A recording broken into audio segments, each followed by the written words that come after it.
right. All right.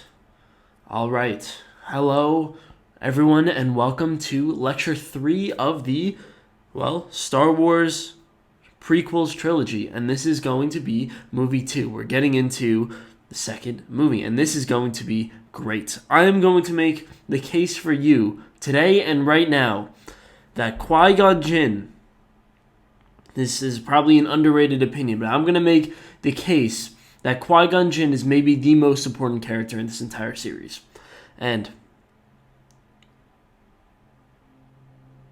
I think it's pretty solid. I think the evidence is really solid for it. So, nobody really cares about the Phantom Menace. Nobody really cares about the first movie, but the effect that he has on the rest of the movies, on the rest of the series is just so powerful that, man, it's like I can't believe we underlook this. Overlook. So anyways, here's the case. Here's the case to be made. We established in the last lecture, and this is going to be Star Wars 1, right? That Anakin needed a structure, right? He needed some sense of structure, he needed some sense of self, and, he adopted this father figure of Qui-Gon Jinn, who says, I take Anakin as my Padawan learner, and really taught him some really good lessons. And the best thing about Qui-Gon is that he represents he does a perfect job at being able to take the lessons of the past, being able to take the Jedi culture and explain it so well to Anakin, right? And that's what you need when you're a kid, and that's what you need whenever you decide to adopt any sort of structure. It's like, you have to understand it. And you think about it, you imagine, I like to think of Qui-Gon as your favorite teacher from when you were a kid, Like, let's say I had this one teacher in high school, and he was my political science teacher. And the thing about political science is that nobody's really interested in political science as a young high schooler. Like, it's not really that big of a deal. But for whatever reason, this teacher, he was so fiercely articulate. He was so passionate about what he was talking about, and he could explain the Constitution and all these abstract concepts, the Federalist Papers, so damn well that that everyone in the class was amazed by it, and everyone in the class would get so interested in what he was saying, or let's say many of the people in the class would get so interested in the things that he was saying that you could say he was taking the dead culture, he was taking the lost wisdom of the past and interpreting it to something that high schoolers could understand. It was such a powerful experience being in that class, and I'm sure you have teachers like that, mentors, parents, right? That's probably books, right? We'll say spiritual leaders, people like that who could take the messages of the past, who can interpret such difficult texts, difficult ideas, and explain it to you in a way that you could understand it. One of the great things that Albert Einstein said was, you don't really understand anything until you could explain it to a 5-year-old. And that's sort of the idea. It's like, you look at something like the Bible, right? You look at something like Christianity, religion. It's something that's kind of lost and something that we really don't understand. And I think one of the real problems with that is that maybe we just don't understand it. Maybe we just don't understand it, and therefore it gets lost in translation, right? You try to teach a kid something like the Bible or something like Jesus died on the cross to save all of our sins. It's like, what the hell does that even mean? And you have to explain it in a really articulate way. You have to explain it in a way that Qui-Gon explains it for you to have any impact. And, the problem is that Qui-Gon dies, right? That's exactly what happened. Qui-Gon dies, and you ask the question, what is this death here? And the death is something like the connection between the wisdom of the past and Anakin. The wisdom of the past and the new, let's say, the new generation. And I'll show you how it really plays out. What happens, and this, I don't know how they got this. I don't know how George Lucas knew what he was doing here, but it's explained so perfectly. They do this so well. What happens is, when Qui-Gon dies, right? Because Qui-Gon he's the person who could explain everything perfectly. What happens is, the culture gets split into two. It gets split into two, and they did this so well. So the first thing that happens when you have, let's say, the wise leader when you have Qui-Gon, right? The wise translator to die, the first thing that happens is the culture itself gets inarticulate. It gets lost in the past. And that's the figure of Yoda here, right? When you look at someone like Yoda, we look at him as somebody who was, well, he's the one who speaks backwards, right? He's the one who speaks in essentially a foreign language. And, well, you could imagine Anakin is a young guy, right? He's not going to be able to translate that language. He has no idea what Yoda is saying at all times. And that's the problem. The problem is that Yoda, who is 800 years old, right? He's the blast from the past. He's the wisdom that's lost in the past. And the problem is there's no translator for Anakin to understand it. And here's a good example. It's a perfect example. Fear is the path to the dark side. Fear leads to anger. Anger leads to hate. Hate leads to suffering. And he told that to Anakin when he was a kid. This was before he even grows up. And it's like, he has no idea what you're saying, right? He has no idea what you're saying. You can't, in Albert Einstein's words, explain that to a 5-year-old and he's going to understand it. And the problem is, this is how we view, well, culture, right? As children nowadays, this is how we see something like culture. You look at the Bible, right? What is the Bible? You see it as ancient texts that really make no sense and that are completely contradictory, right? Like, that's what you see when you see the Bible. When you look at, try to read Old English, Shakespeare, right? I'm sure you had to do that in English class in high school. It's like, you try to read any of that stuff, it's muddled old language that makes absolutely no sense. And that's a problem, right? That's really a problem, because then you don't understand it. And then the wisdom of the past is lost. And that's one of the important things. Like, you look at something like, name anything, name any wisdom. There's a lot of Chinese texts that I'm really interested in. There's, Art of War and the Tao Te Ching and the Yin and the Yang, right? The Taoist principles, like these, they're wise, right? Like, these things establish one of the most powerful dynasties ever. And, if you watch the movie Karate Kid, then you'll understand how it has such an impact on us today. And the problem is, over time, we just forget these lessons, right? Like, I think the Chinese language is the perfect thing to understand, because if you were to speak to a native Chinese speaker or just read Chinese translations, there's no grammar, right? Like, it's essentially like they're still speaking in a foreign language. They're not speaking proper English, because there's a mistranslation between the Chinese and the English language that requires, the Chinese language doesn't use verbs in the way that the English language does. So when they try to speak to you, and when the wisdom of the past is trying to speak to you, it's muddled. And here's the essential problem with that. When we're kids, right? When we're, trying to do anything, let's go with that. When you're trying to do anything, most likely you're trying to solve a problem, right? We'll say that. Most likely you're trying to solve a problem, and most likely that problem has already been solved by somebody in the past, right? Because humans have existed for 200,000 years. It's like somebody has probably solved that, and that wisdom has probably been translated into writing or culture, one of the two. Or maybe it's on YouTube, right? If we're going to go with the modern example. If you are, let's say, if there's a mistranslation between the two, then the problem is you're not even going to know. You're going to have no idea, and you're going to miss out on the wisdom. And the problem is you're going to have to figure it out yourself. And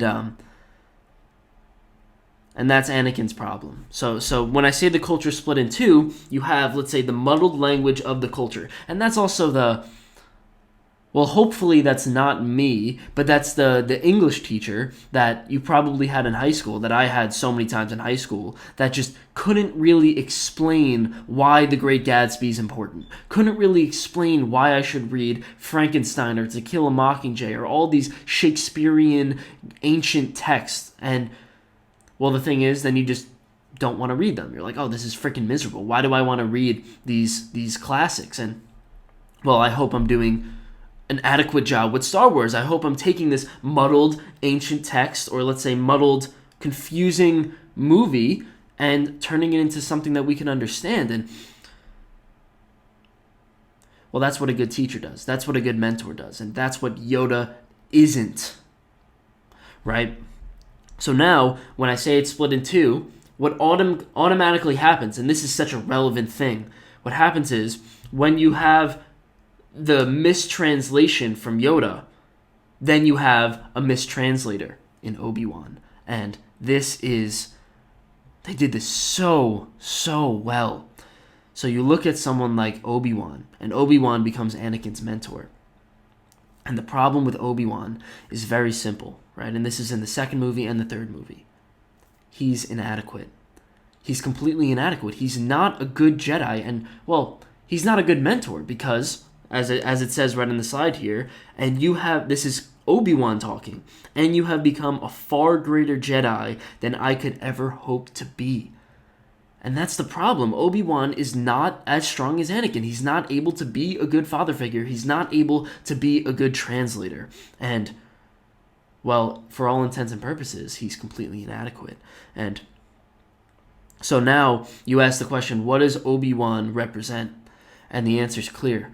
The answer is, Obi-Wan is the representation of Anakin's view of the culture, right? So you have, this is actual culture, right? It's an old, dead culture. And you could say Yoda is the representation of, let's go with the political example, the Constitution, right? The Constitution and all the muddled documents that let's say, like, all of the philosophers used and created in the 1770s, right? And when you're trying to analyze the American political system, you're going to say, first of all, they spoke in a really weird language. It was Old English. It wasn't really that interesting. It was kind of boring. The writing style is really different. If you ever try to read the Federalist Papers, you'll understand. John Locke, same thing. Those are the foundations for America, but they're just completely muddled.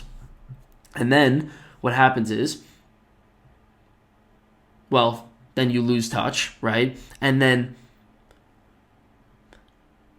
well, you'll see this today, right? You'll see this today. We have a fundamental debate in America, right? Which is, why is the Constitution important? And why are some of the principles in the Constitution important? For example, why should you have the right to free speech? Why should you have the right to free speech even if it's hate speech? Why should you have the right to bear arms? Why should you have the right to, I don't know, why should states have rights? We have all these difficult questions, and the problem is they're lost in the past. And when they're lost in the past, you create someone like Obi-Wan. Obi-Wan is the representation of how we view the culture today, because we have a mistranslation of the past, because we see it as something that, well, is old and dead and doesn't really make that much sense. What happens is, we don't have a full understanding of it. And when we don't have a full understanding of, in this case, the Jedi Order, then we see it as something that is weak and doesn't have any grounding to it. And that's a problem. So you ask the question, how does Anakin see the Jedi Order? How does Anakin see Jedis in general? And he says, I'm really ahead of him. I'm really better than him. I really am, I'm really ahead of this culture. This Jedi culture is holding me down. It's holding me back. And, well, I don't want to deal with it. I don't want to deal with it. Another thing that he says, and this is really, really crazy, Obi-Wan says, don't do anything without first consulting either me or the council. And, and Anakin says, not another lecture. Not another lecture. I don't want to deal with your old, confusing mistranslations of the past, of the text, and of the wisdom that came from the past. And, he's right, right? Like Anakin, to some degree, is right, because let's say we'll go with we'll stick with the political example. You asked the question, and I've spent a lot of time speaking to people about this. I ask the question all the time: should we have free speech? Right? Should we be granted the essential absolute free speech? Right? Like the ability to say whatever political things that you want, including something like I don't know, whatever a Nazi would say, and whatever I don't know, someone very hateful would say. And when I ask people about this, the answer is something like, and you'll find this in, let's say, ancient texts. You'll find this in, who was the one that I was reading? John Stuart Mill. John Stuart Mill made this argument, and it's very simple. He says, if you restrict speech, then you're restricting the things that people say, by definition. And if you restrict the things that people say, then you're also restricting the things that people think. And when you restrict the things that people think, then you have control over your population. And we can make the arbitrary judgment, and we can make a good judgment saying that, well, people shouldn't say something like, I want to kill all Jews. Like, if you say that today, you are allowed to say that, even though it's obviously repulsive. The problem is, who's the arbiter of that? Who's the one who's going to make the arbitrary judgments as to what you can say and what you can't say? The answer is the government, right? And when you have someone like the government arbitrating what you can say and what you can't say, you don't want to give them that power. You really, really don't want to give them that power, because what ends up happening is you have something like, well, every single thing that happened in the 20th century, right? Alexander Solzhenitsyn was a guy in Russia, Soviet Union at that point, and he was put in prison for making a defamatory statement about making a criticism of Stalin, right? Just criticizing the king. It's like, don't do that, you go in jail. And that happened across all the boards. You read a book like Fahrenheit 451 and you'll understand. It's like a culture, when you give all that much power to, let's say, a force that can be corrupted, because maybe your government isn't corrupt, but that's unlikely, because the government will always be corrupt and will always has the potential to be corrupted, because we're men and we're flawed. If you give that power to them, you give them the power of your speech, you give them the power of your thought, and it's going to destroy you. Or at least it has the very, very likely potential to destroy you. So what we're going to do as a society, and this is John Stuart Mill argument, is essentially just let people say their hateful things, and that's good. Like, that's better than the alternative, right? That's better than the potential of the government to be able to control your thought. That's also 1984. Big Brother's always watching, right? That sort of idea. And people don't understand that. So when I have a conversation with them about why we should have free speech, the only argument that they understand is the Khan argument. The only argument they understand is, well, people shouldn't be saying hateful things. And as a, let's say, Jewish person, because I was talking to a Jewish person about this, I feel offended, right? I feel, well, I don't want death threats against me, right? I really don't want death threats against me. And you know what I say to that? I say, fair argument. That is a fair argument. But the problem is, you don't understand the other point of view. And when you don't understand the point of view, what you're going to do is you're going to create an ObiWan figure. You're going to create a straw man. You're going to create a weak depiction of the other argument. So when you look at, let's say, the idea of freedom of speech, you're not going to see a strong figure like Qui-Gon. You're not even going to see a strong figure like Yoda. What you're really going to see is you're going to see a weak, inadequate argument like Obi-Wan. And, well, that's how Anakin sees the Jedi Order. He sees it as something that he's better than, and that his arbitrary will, his, let's say, lack of knowledge, and I'm not even going to say lack of knowledge, because I think yes, I will say lack of knowledge. His lack of knowledge, despite that, he is better than the system, and that's what he really means when he says, I'm really ahead of him. No, you're not. No, you're not. You don't understand the Jedi Order yet. You don't understand any of it because you don't understand Yoda. Whatever Yoda says, you just ignore. And, well, what does that leave you as? That leaves you as ignorant. And, well, I spend a lot of time defending religion, and, that's the thing. I don't really believe that something like Christianity is the perfect answer, right? Because I really don't. I think there's so many flaws within Christianity. I think we all know that, but you can't deny that there's so much wisdom. There's just a tremendous amount of wisdom that lies in these biblical stories. And the idea of Jesus has essentially, fostered our civilization for the last 2,000 years, and probably more like 1,500. And it's like, if you just take the stance, you look at the Bible and say, that's complete rubbish. It's complete BS. I don't even want to deal with any of it. Which is, I think, the strong stance that people are taking today. I think it's a very, very widespread stance. And I think if you do that, you're missing out on the wisdom of the past. You're missing out on so much wisdom, even though it's encoded in this weird language, even though there are a tremendous amount of flaws in Christianity. We can agree on that.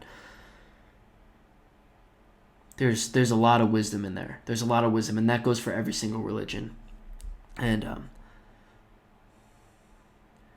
that's going to be Anakin's downfall. That really is. So and we'll see how that plays out. So there are a bunch of other things. Let's essentially. So Anakin right now, he's a Padawan learner, right? He's got his little braid over here, and let's just establish who he is now, right? Because obviously we've missed a little bit of time. He has no idea who he is, right? And that's a problem. Where is it? Do I have it here? I don't have it here. Oh yes, it's right here. It says, I feel lost, right? I feel lost. I don't really know who I am. He also has doubts about the Jedi Order. He says, sometimes I wonder what's happening to the Jedi Order. He really has this, wondering about what's happening. And this problem with the culture. And you ask the question, what is Anakin supposed to be? Right? Here's a great point, right? You say, what is Anakin supposed to be? He's supposed to be the translator. He's supposed to become the new Qui-Gon. That's his destiny. His destiny is to destroy the Sith and then become the person who takes the dead culture, the person who takes the problems of the past and updates them and constantly works with them. That's the concept that we have in America. That's an amendment, right? An amendment to the Constitution. Slavery was a part of our Constitution. But our founding fathers were good in that they realized that there are going to be some problems in the Constitution and it's going to need some updating. So, what did we do? We updated it. And let's say that's something like fulfilling the prophecy. That's something like being a hero, taking the faults of the past and updating them. And that's essentially what Anakin's meant to do. Anakin, his job is to become the person who, first of all, takes the problems of the past and updates them. And we're going to talk a lot about the problems of the Jedi, and then also be able to translate that to the next generation. And that's the idea of the hero, right? The hero is somebody who, well, if we're going to use, actually, this is a good place to insert Thus Spake Zarathustra. So Thus Spake Zarathustra, I taught you the first two, right? So the first thing that happened is you start as a camel. You're obedient. Second thing that happens is you become a lion. You transform into a lion, and you fight against the golden dragon, right? And what does that mean? You fight against the problems of your current culture, and, well, the goal of doing that, according to Nietzsche, is that you could think about a new system. You could think about something that's better. It's like, good, that's good. The next step is, in his view, or in the three metamorphoses, to become a child, right? And the purpose of a child is very, very simple. It's to take what is a child? A child is imaginative, right? So you take the old system, you burn it down a little bit, right? You get rid of the problems, which is the golden dragon, and then what do? You take your imagination, you take your imagination and also your bright look on the world, because that's what children are, and you update the system, right? And that's a good system, right? That's an amendment, and that's good, right? That's a very good thing. Now, let's figure out what is the golden dragon within the Jedi Order. That's another thing we got to figure out. First of all, you have someone like Qui-Gon, who's very not Qui-Gon, ObiWan, who's very condescending, right? He's very condescending, and this is a problem, He says, Anakin, this was in the second movie, he gets imprisoned, and Obi-Wan says, good job, right, in a condescending manner. And he does that really often. Like, he gives a lot of condescending comments. You will pay attention to my lead. He gives a lot of stuff like that. And the problem with that is, it actually leads down to the exact problem with it. Let me give you it right here. The problem is very simple. The Jedis are very repressive. They're very repressive. This is a big problem that I've noticed inside of the Jedi, and this is very relatable to our culture. You have someone like Anakin who's struggling with nightmares, and the thing about nightmares is nightmares are our thoughts. You can't really control your nightmares. You can't really control your thoughts, and anybody who's ever had anxiety really understands that. It's like you can't control an anxious thought. Like a thought, what happens is a thought just kind of pops up, and you just, It's your job on knowing how to handle it, right? And that's how you therapeutically help people who have anxiety. But you can't control the thoughts, right? You really can't. And the Jedi insist on this. The Jedi insist that the Jedi don't have nightmares, and they also insist that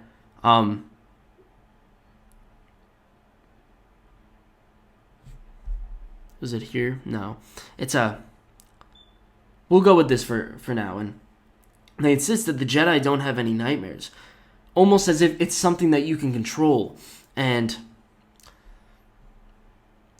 it's a big problem. It's a big problem because it's like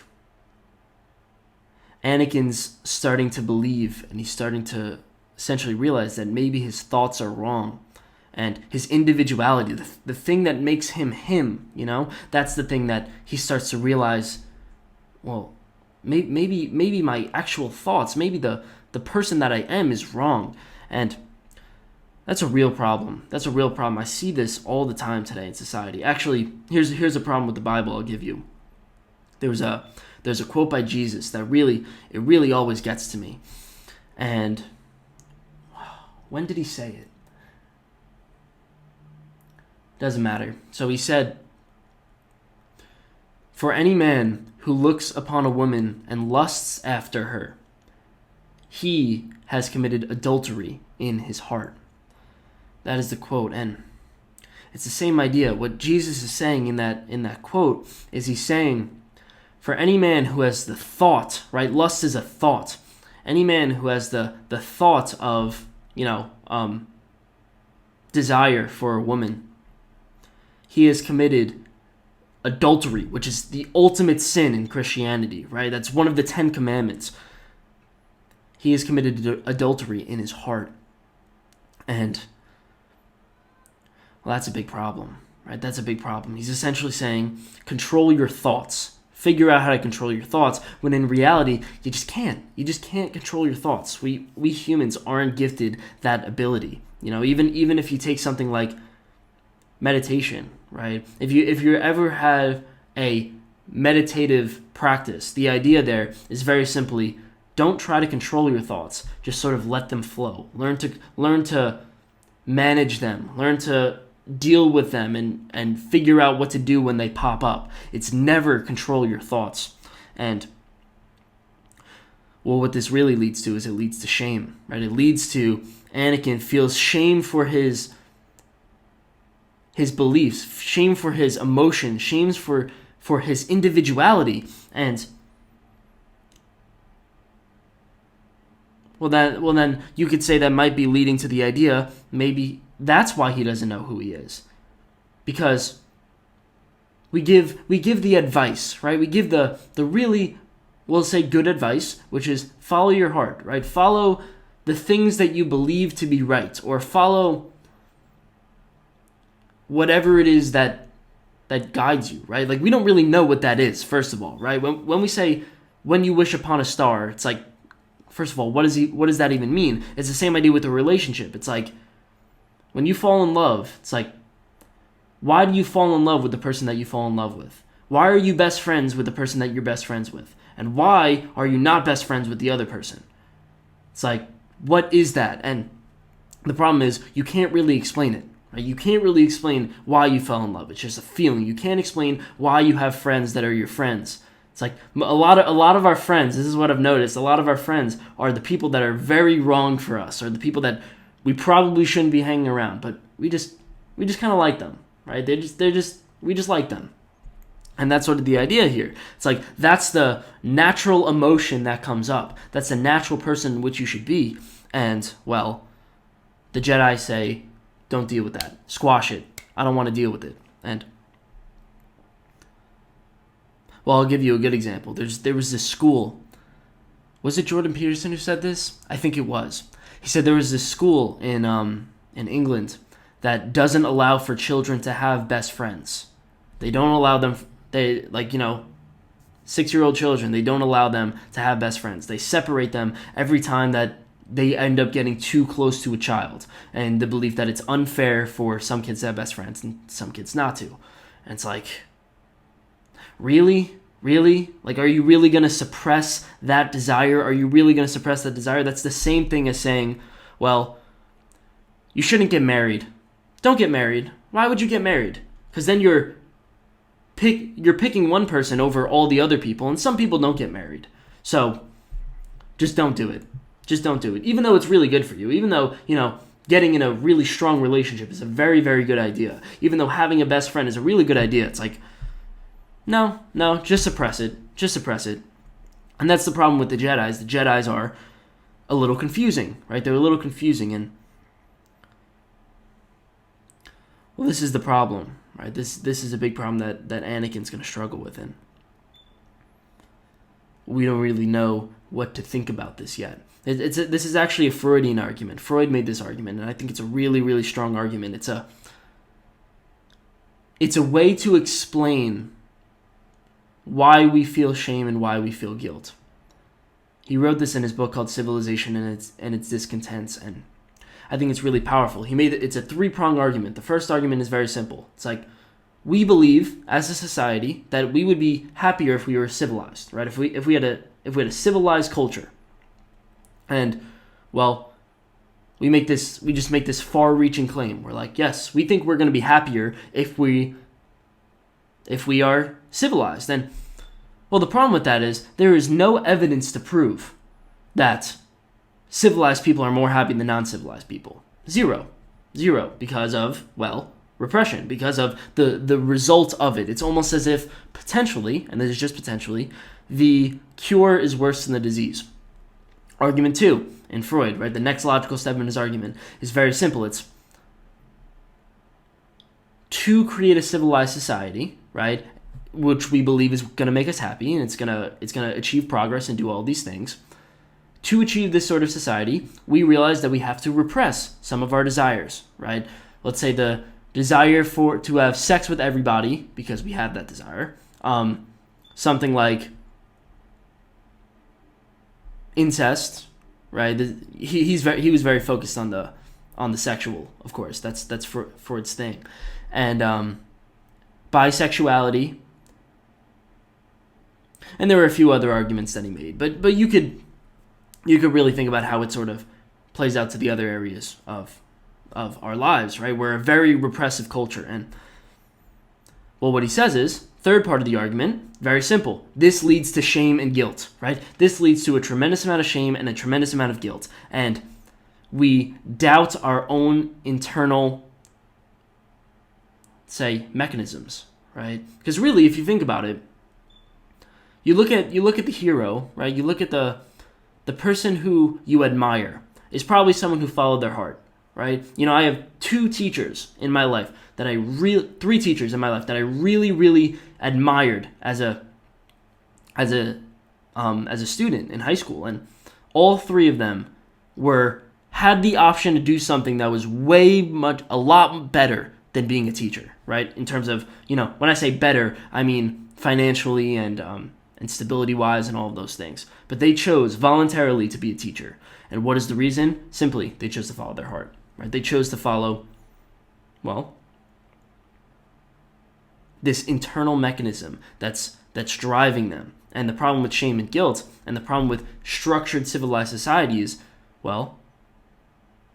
you are taught that maybe those mechanisms are wrong. And to some degree, it's a good thing, right? Because maybe some of our impulses are wrong, right? Like we have an impulse to God, murder, rape, steal, right? We have all these impulses that exist within us. And to be selfish instead of selfless, right? You have to be taught to share. So maybe you could say part of it is good, but also a strong part of it is bad. And that's what Anakin's really struggling with. He doesn't really know who he is, and a problem with that is maybe the culture. Now,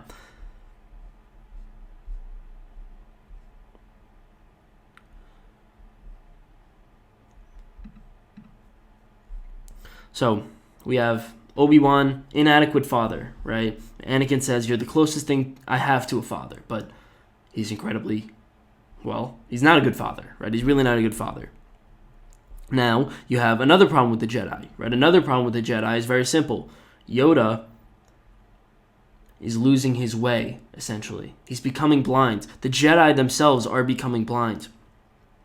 There's a Sith that's rising, right? This is something that, we know, but Yoda doesn't know. The Sith is rising, and, evil is rising. There's a big problem that's brewing underneath the culture, and we could say maybe that's the flaws in the culture, or the counterculture, the revolution to the culture. And, Yoda can't see it. Yoda's supposed to be the all-knowing, the all-wise, the person who sees everything, but he's blind. He's blinded. This really explains the two main problems with civilization in general, right? Is that whenever you have order, whenever you have a strong culture, the problem is eventually the culture becomes blind and it becomes corrupt. And this is something that we see already, right? We already know that the Senate is corrupt, and we know that the culture, which is represented perfectly by Yoda, is becoming blind. And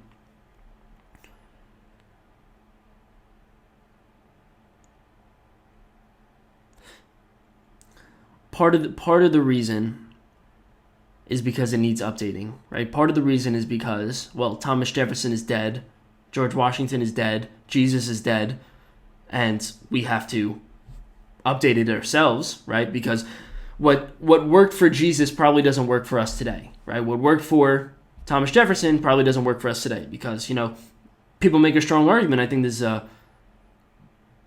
it's a strong argument. It's not a complete argument, but I think it's a strong argument that, if you... whatever.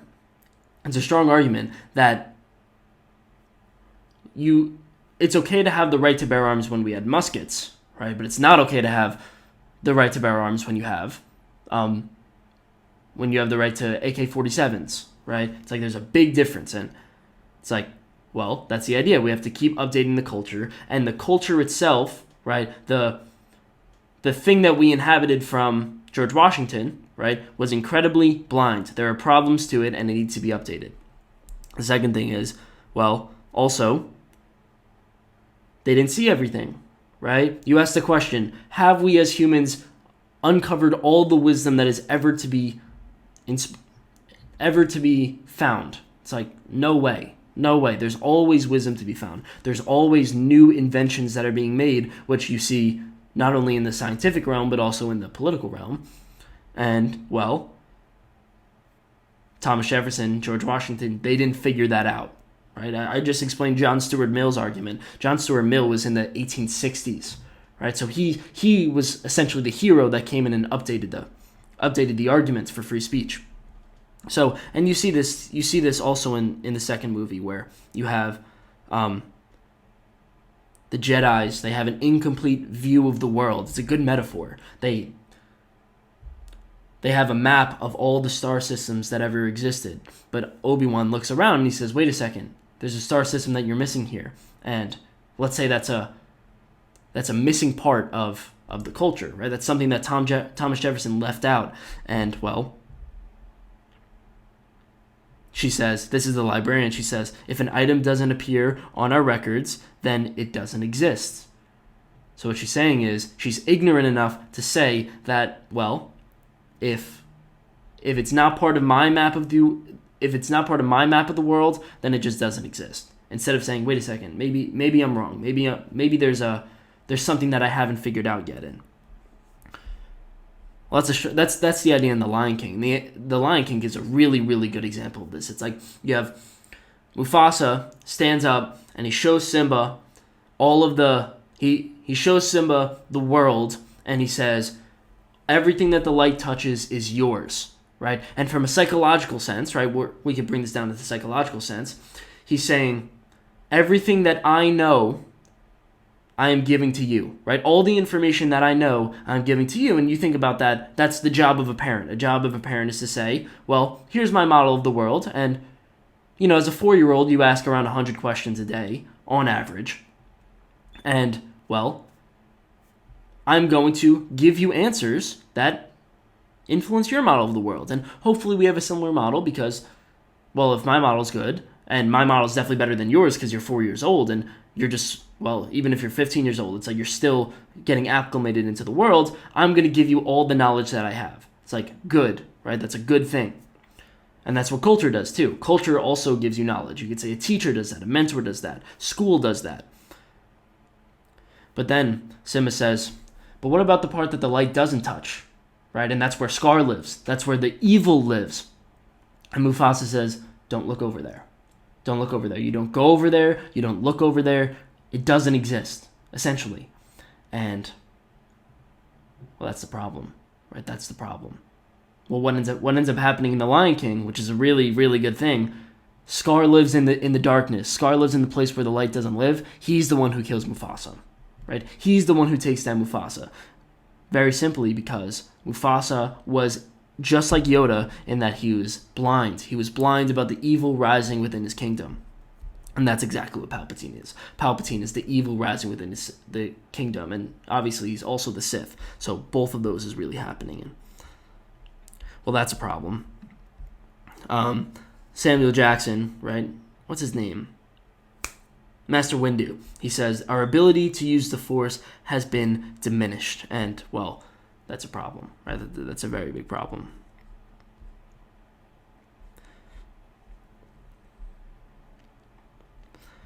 So now, I made a little chart here. I think this is really going to help understand sort of everything, right? So, right now, we have Anakin, who's, well, wondering about, okay, should I choose the good or should I choose the bad? Should I choose the Jedi or should I choose the Sith? And we haven't even gotten into Palpatine yet, but first we could just understand what is the Jedis? What are the Jedi culture that, he's eventually going to have to choose between, right? This is the fundamental, well, thing. It's like, do you want to be on the light side of the Force or do you want to be on the dark side of the Force? It's a tough question, and well, let's look at it right now. It's like, okay, you look at the Jedi, just the left side. It's like the Jedis are ignorant, blind, and complacent, right? They just, well, ignorant we already got through. Blind we already got through. Complacent is essentially, things are going well. Why do I have to keep updating it? Then you also have, they're inadequate, right? There's a problem there. They're also repressive. They're also incredibly overprotective, which Obi-Wan is. They're also incredibly secretive. I gotta show you that here.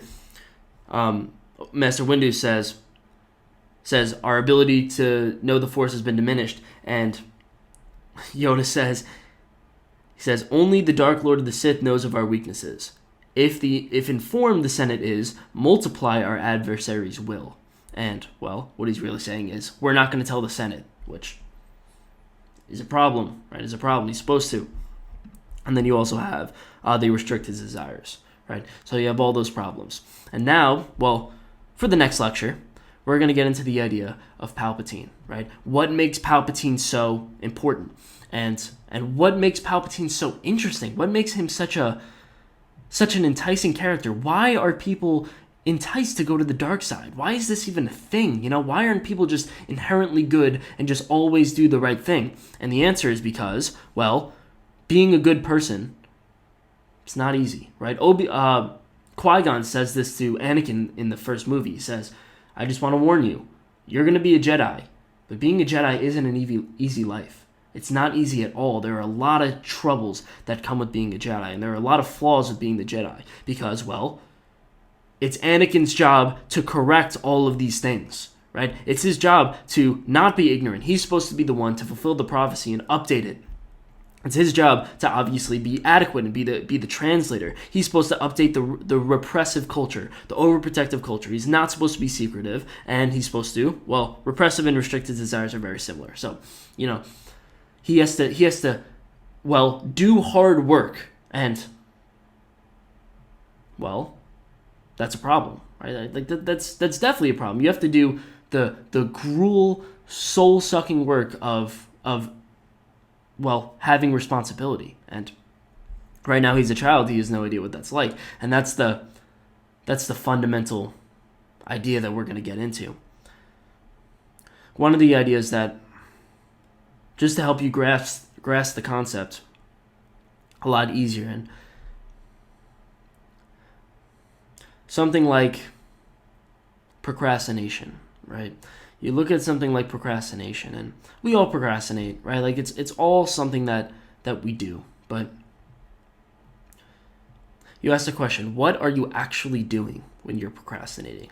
What are you actually, instead of saying, oh, I'm lazy, or instead of saying, oh, it's just a problem that I have. It's like, what exactly are you actually doing when you procrastinate? And the idea goes something like this.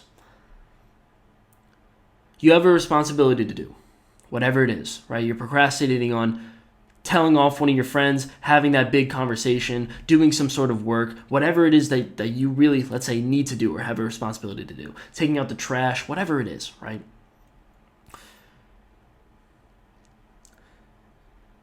In your procrastination, you're likely not just going to sit there, right? You're not likely just going to sit there and just contemplate the world and just do nothing, right? What you're going to be doing is you're going to be distracting yourself. That's obvious, right? You're going to be watching TV, going on social media, taking a nap, right?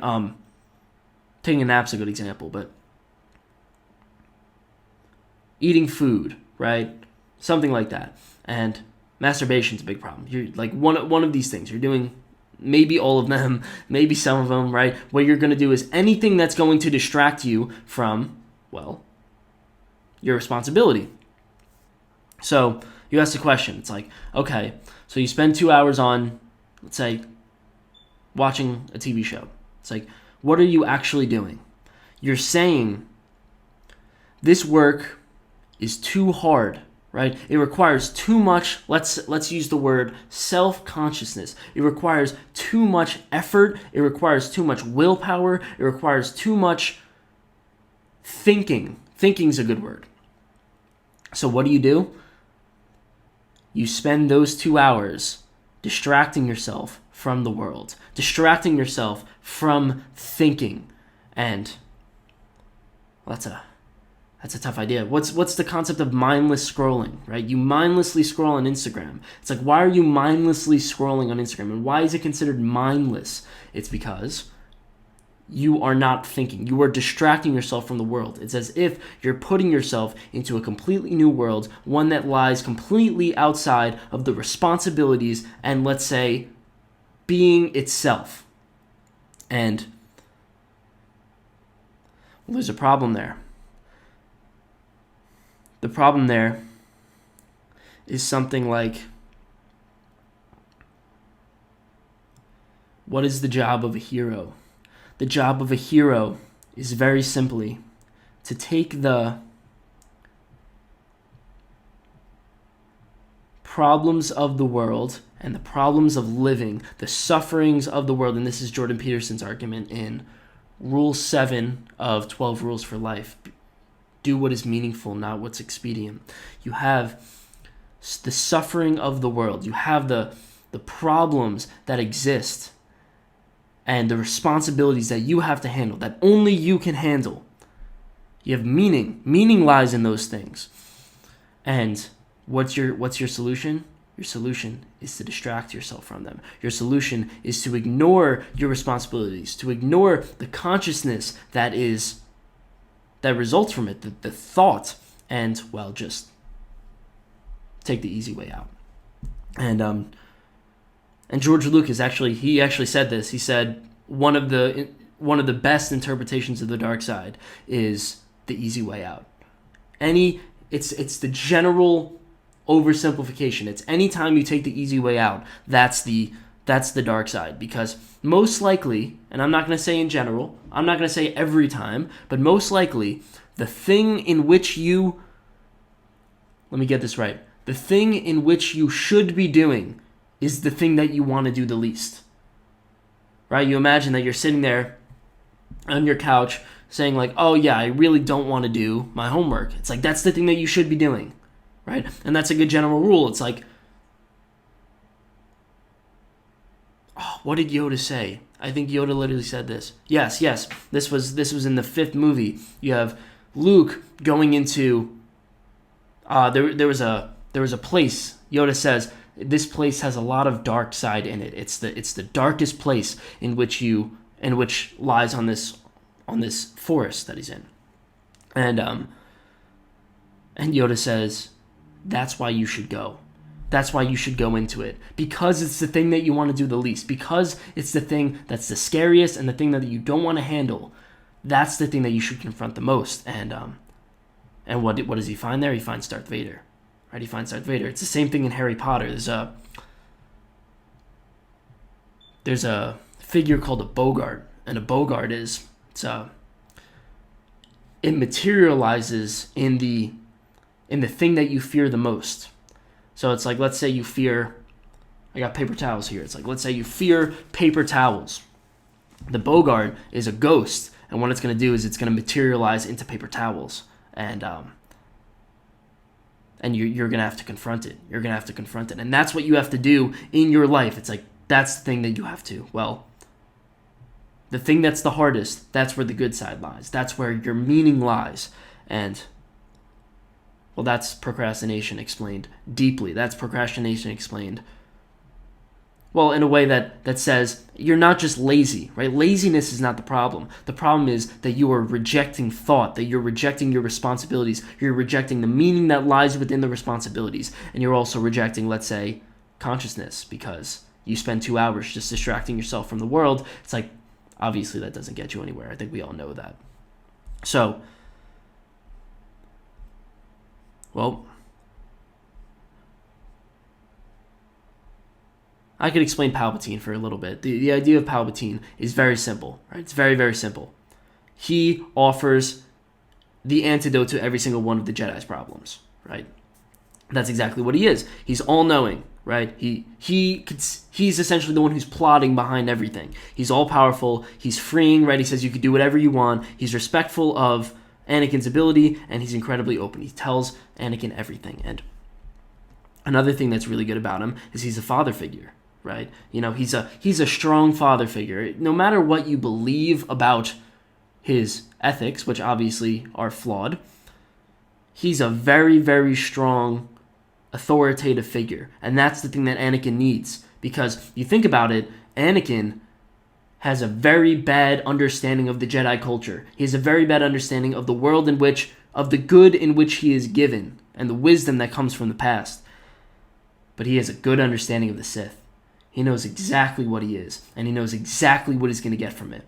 And not only that, but he's going to be a little bit deceiving. Palpatine and the Sith is going to be a little bit deceiving and offer him more than what he even wants, and or more than what he is even going to get. And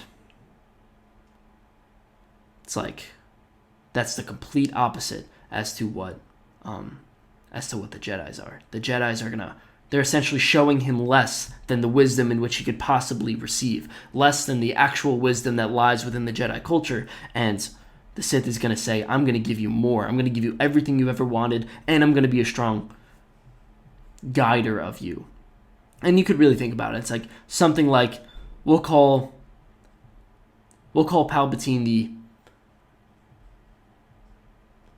We'll go with he's the manifestation in this case. One representation of greed, right? If he's the representation of greed, it's like the best part about greed is you know exactly what your goal is. You know exactly where you need to go. You just need to get more money. It's like you don't have to figure out any wisdom. You don't have to figure out anything. All you have to do is know that, well, money. Right in front of you, that's all I need. Same thing with pleasure. It's like, okay, let's say I have a desire for food. I know I want that donut. I know exactly what food I want, and I know exactly what's going to make me the most satisfied. And we could say maybe that's the path to the dark side, but at the same time, it's easier. It's easier, and at the same time, it's not as frustrating. It's not as difficult as trying to unpack the wisdom of someone like Yoda. So, what we're going to see here is that Anakin has to make his decision, right? Eventually, he's going to have to make his decision. He's going to have to figure out who the hell he is and also which system he wants to choose, right? Because really, that's the thing I'll end it on here. You imagine that, well, I told you, right? We need structure as humans. We need structure. So, and you know that. You already know that. So, the question really is not about whether or not to adopt a structure, adopt a view of the world, right?